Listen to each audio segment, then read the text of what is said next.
Good evening. This is the early morning of January 29th, 2018, and this will be chapter 10 of The Lion, the Witch, and the Wardrobe, which is called The Spell Begins to Break.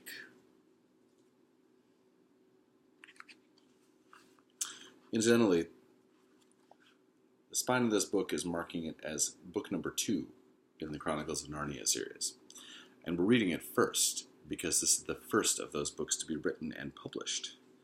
In fact, the copyright date is 1950, so the rest of them will come after that. So we are reading them in what I consider the correct order. Chapter 10, The Spell Begins to Break. Now we must go back to Mr. and Mrs. Beaver and the 3 other children. As soon as Mr. Beaver said, "There's no time to lose," everyone began bundling themselves into coats, except Mrs. Beaver, who started picking up sacks and laying them on the table, and said, "Now, Mr. Beaver, just reach down that ham, and here's a packet of tea, and there's sugar and some matches, and if someone will get 2 or 3 loaves out of the crock over there in the corner." "What are you doing, Mrs. Beaver?" exclaimed Susan. "Packing a load for each of us, dearie," said Mrs. Beaver very coolly. "You didn't think we'd set out on a journey with nothing to eat, did you?" "But we haven't time," said Susan, buttoning the collar of her coat. "She may be here any minute." "That's what I say," chimed in Mr. Beaver. "Get along with you all," said his wife.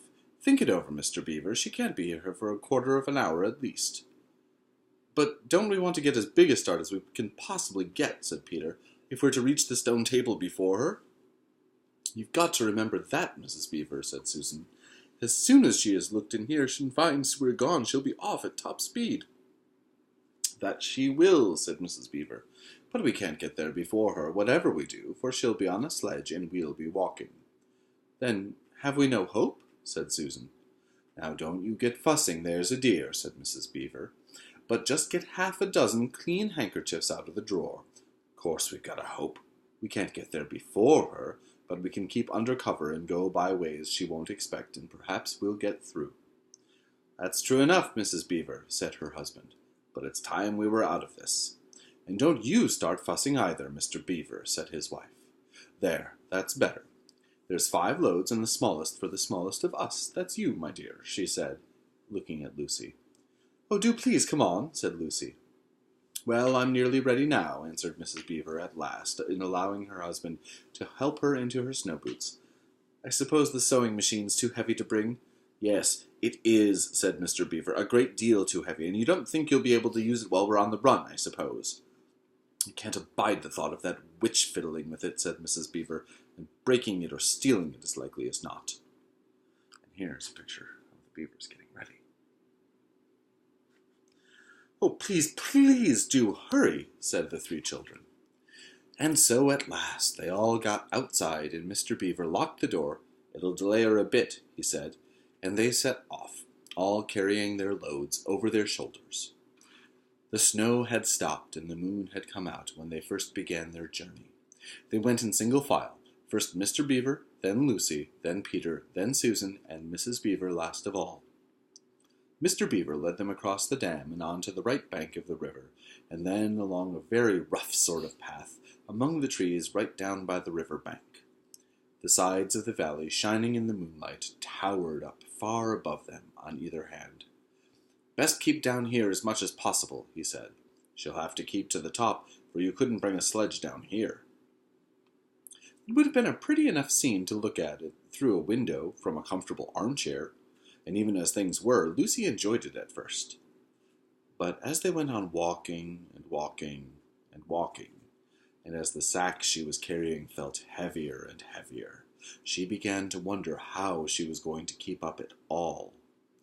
And she stopped, looking at the dazzling brightness of the frozen river with all its waterfalls of ice, and at the white masses of the treetops and the great glaring moon and the countless stars, and could only watch the little short legs of Mr. Beaver going pad, pad, pad, pad through the snow in front of her, as if they were never going to stop. Then the moon disappeared, and the snow began to fall once more. And at last Lucy was so tired that she was almost asleep and walking at the same time when suddenly she found that Mr. Beaver had turned away from the river bank to the right, and was leading them steeply uphill into the very thickest bushes.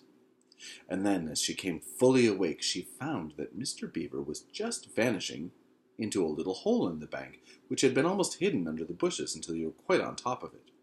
In fact, by the time she realized what was happening, only his short, flat tail was showing. Lucy immediately stooped down and crawled in after him. Then she heard noises of scrambling and puffing and panting behind her, and in a moment all 5 of them were inside. "Whatever is this?" said Peter's voice, sounding tired and pale in the darkness. I hope you know what I mean by a voice sounding pale. "It's an old hiding place for beavers in bad times," said Mr. Beaver, "and a great secret. It's not much of a place, but we must get a few hours' sleep."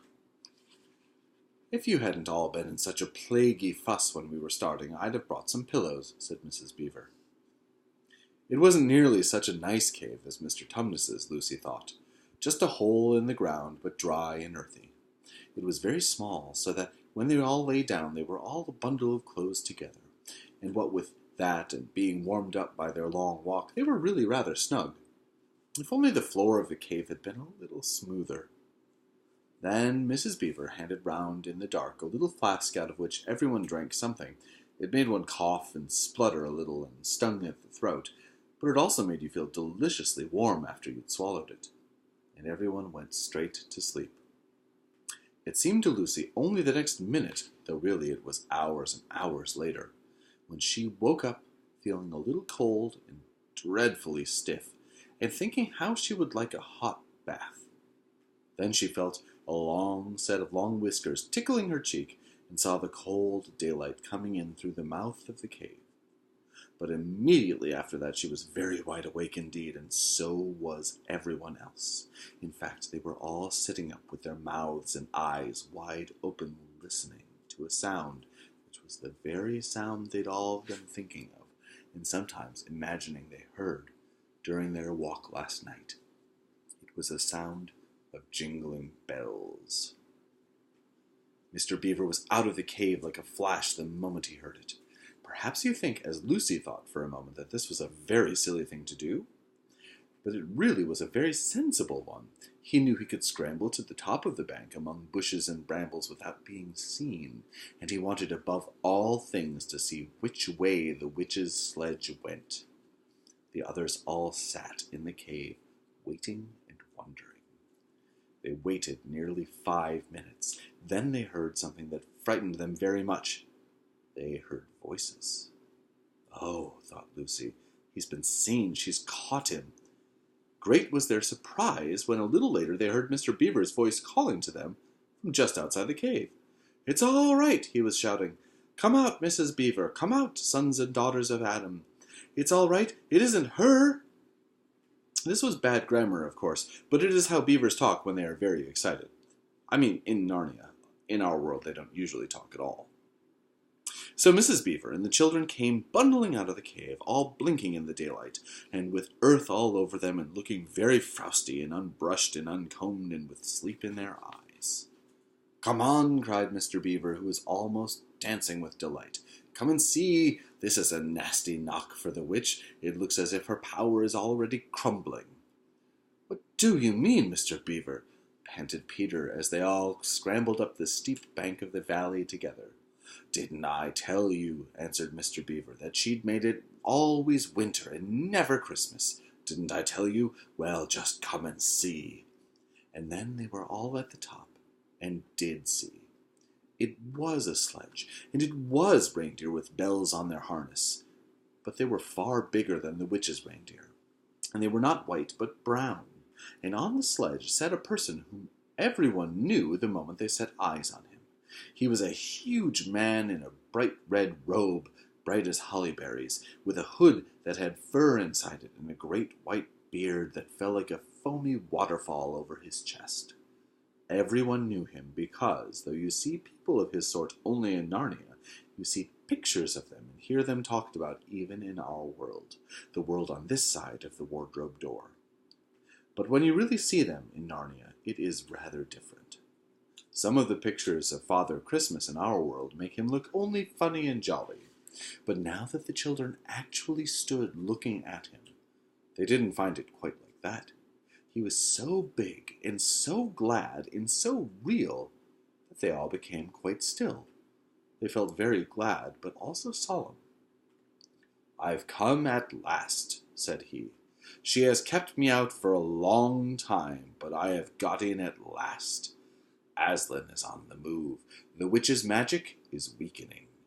And Lucy felt running through her that deep shiver of gladness which you only get if you are being solemn and still. "And now," said Father Christmas, "for your presents. There is a new and better sewing machine for you, Mrs. Beaver. I will drop it in your house as I pass." "If you please, sir," said Mrs. Beaver, making a curtsy, "it's locked up." "Locks and bolts make no difference to me," said Father Christmas. "And as for you, Mr. Beaver, when you get home, you will find your dam finished and mended, and all the leaks stopped, and a new sluice gate fitted." Mr. Beaver was so pleased that he opened his mouth very wide, and then found he couldn't say anything at all. "Peter, Adam's son," said Father Christmas. "Here, sir," said Peter. "These are your presents," was the answer. "And they are tools, not toys. The time to use them is perhaps near at hand. Bear them well." With these words he handed to Peter a shield and a sword. The shield was the color of silver, and across it there ramped a red lion, as bright as a ripe strawberry at the moment when you pick it. The hilt of the sword was of gold, and it had a sheath and a sword belt and everything it needed, and it was just the right size and weight for Peter to use. Peter was silent and solemn as he received these gifts, for he felt they were a very serious kind of present. "Susan, Eve's daughter," said Father Christmas, "these are for you." And he handed her a bow and a quiver full of arrows and a little ivory horn. "You must use the bow only in great need," he said, "for I do not mean for you to fight in the battle. It does not easily miss.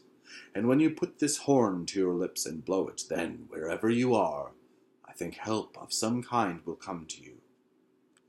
Last of all he said, "Lucy, Eve's daughter." And Lucy came forward. He gave her a little bottle of what looked like glass, but people said afterward that it was made of diamond, and a small dagger. "In this bottle," he said, "there is a cordial made of the juice of one of the fire flowers that grow in the mountains of the sun. If you or any of your friends is hurt, a few drops of this will restore them.